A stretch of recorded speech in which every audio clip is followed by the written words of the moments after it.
સમાચાર રાજકોટમાં ચાંદીના કારખાનામાં આગ પ્રસરી છે। 10 જેટલા શ્રમિક કારખાનાના બીજા અને ત્રીજા માળેથી કૂદવાનો વીડિયો વાયરલ થયો છે। કારખાનામાં આગ લાગતા અફરાતફરીનો વીડિયો વાયરલ થયો છે। શ્રમિકોએ કૂદીને બહાર નીકળી પોતાના જીવ બચાવ્યા છે।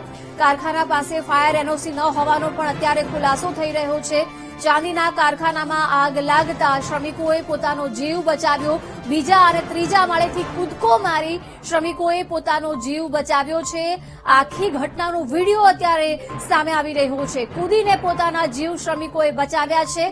કારખાના પાસે ફાયર એનઓસી ન હોવાનો પણ ખુલાસો થયો છે।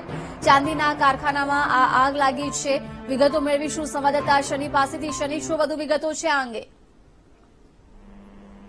જે રીતના વાત કરવામાં આવે તો રાજકોટના સામાકાંઠા વિસ્તારમાં ગઈકાલે આગ લાગી હતી।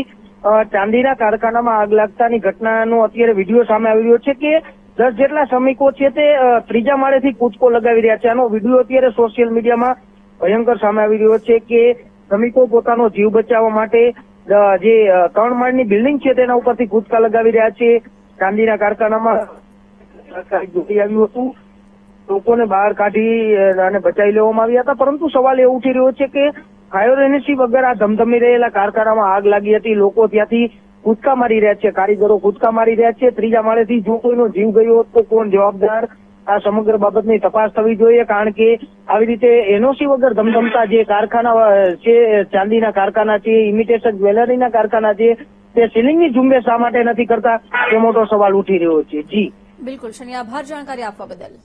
તો બીજા અને ત્રીજા માળેથી કૂદી અને શ્રમિકોએ પોતાનો જીવ બચાવ્યો છે। ઘણી જ ગંભીર ઘટના।